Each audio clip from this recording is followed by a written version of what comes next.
How's it going, guys? I'm Dave. SANTAN Dave, one of the most recognisable voices in the UK rap scene, known for his introspective lyricism, storytelling, and his lack of fear for speaking on problems in the world. He is regarded as the king of UK rap. But how did he do it? SANTAN Dave, real name David Omoreji, was born in Brixton on the 5th of June 1998 to a Nigerian mother and father and two brothers. He grew up in the residential district of Streatham. I grew up in Streatham. Growing up in Streatham meant growing up fast. Dave was aware of the crime and pressure that surrounded him and found music helped him focus while his friends and family were pulled into trouble. In 2010, Dave's older brother Christopher was found guilty of murder with a minimum term of 18 years.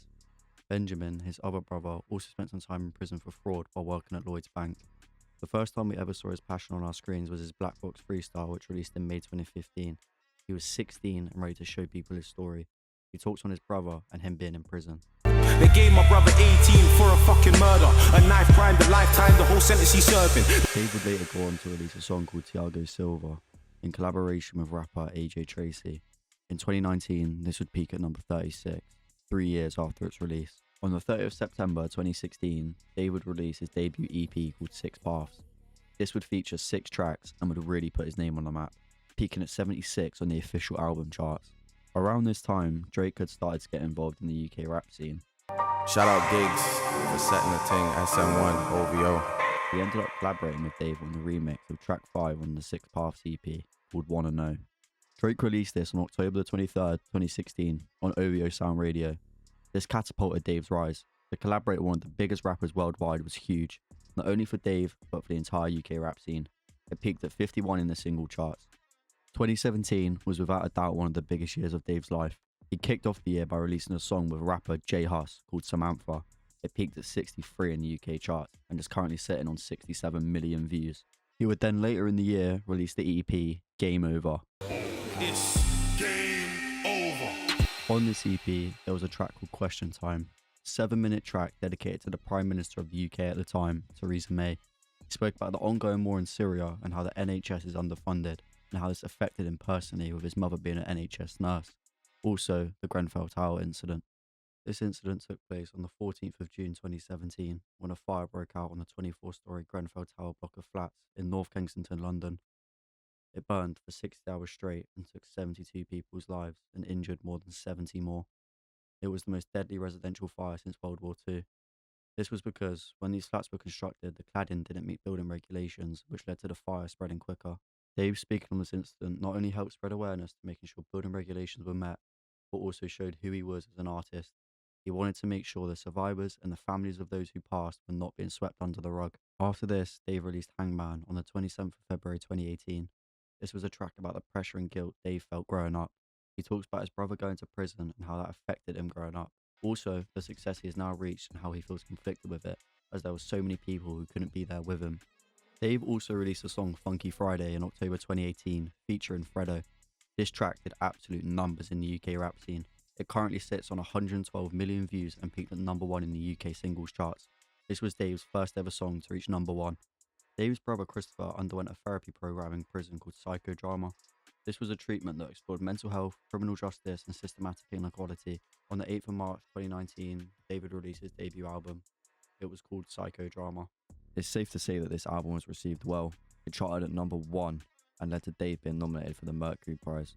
Also, Album of the Year 2020 at the Brit Awards. The winner of the 2019 Hyundai Mercury Prize is Dave. David won the Mercury Prize, and you can see how much it meant to not only him, but the people around him. But he wasn't finished. He still had the Brit Awards to attend. In one of the most controversial Brit Award performances of all time, Dave performed the song Black. This song showcases what it means to be black in Britain, the struggle, systematic racism, and the poverty affecting black communities. In this track, he called out Prime Minister Boris Johnson and labelled him a real racist on live television. It is racist, whether or not it feels racist. The truth is, our Prime Minister's a real racist. They say The Brit Awards received 309 complaints for racism.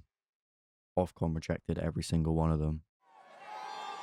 And the winner is Dave! Wow, the album of the year goes to the brilliant Dave. Outstanding, his first ever Brit. deeply personal #1 record, Psychodrama, has scored Dave 3 top 10 singles: Location, Disaster and Stratum, the latter named after the area of London he grew up in. This is one of the biggest honors of my entire life, but I just want to use this time to say, everyone that comes from the place that I come from, all my people from South London, all my people from East London, West London, North London, Birmingham, Manny, etc.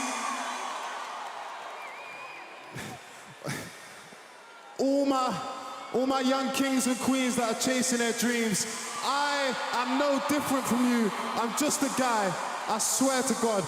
And everything that I'm saying is a fact. You can do anything that you put your mind to. I want to say, everyone that I know that's inside doing their time, hold it down. I love you guys. Thank you so much. Stratumville to the world. Even in the moment when it was all about him, Dave took the time he had in his acceptance speech to tell anybody that they could do it too, and for the younger generation to chase their dreams. In 2020, Dave continued to release a couple singles such as Children of the Internet and a track with UK rap legend Giggs called Straight Murder. Dave didn't release any major projects this year. That's because there was something big in the works. On the 23rd of July 2021, Dave released the album We're All Alone in This Together. It had 12 tracks and featured artists such as James Blake, Stormzy, Fredo, Giggs, Meeks, Gets and Wizkid. A month later, it was #1 in the charts.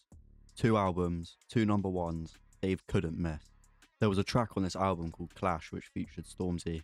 This track hit #2 in the charts. It won 2021 Album of the Year at the MOBO Awards, whilst Clash was nominated for Collaboration of the Year. In 2022, Dave went on the We're All Alone in This Together tour, in which he visited the UK, Europe and North America. He performed at the 2022 Brit Awards with the song In the Fire. In the fire, been tried. Affected the way I've been wired inside. You can hide or glide. I could have been deported. That's the definition of a fight or flight. And released the single Starlight. This track became #1 in the singles charts and became one of the biggest UK rap songs of the year. In 2023, after he was back in England from his tour, he made an EP with rapper Central C. This was called Split Decision. Central C was still reasonably new to the scene. His song Load In, which released on the 22nd of October 2020 on the GRM Daily channel, was the first time anyone had properly seen who this guy was. It was clear to see that he was received well though. The track currently sits on 201 million views.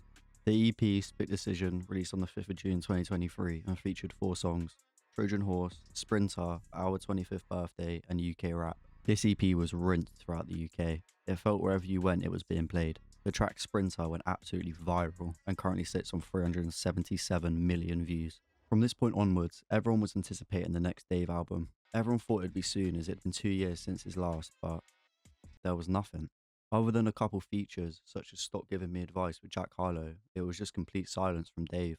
There was chatter that he was working on his 3rd album, but none of it was confirmed. It felt like he had just abandoned the scene. Had he made his money and was done with music?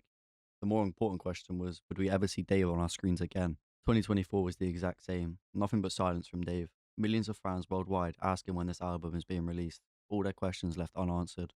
They didn't even know if there was an album coming. Everyone just assumed that there was. This was put to bed on the 10th of May 2025. Dave put a post out on Instagram stating that the album will be with his fans this year. It featured photos from his come up all the way back to his childhood. Then the day came, 24th of October 2025. Dave released The Boy Who Played the Harp. This was a reference to a Bible verse. The boy who played the harp refers to King David. David was a skilled harpist whose music would give comfort and relief to King Saul in his times of torment.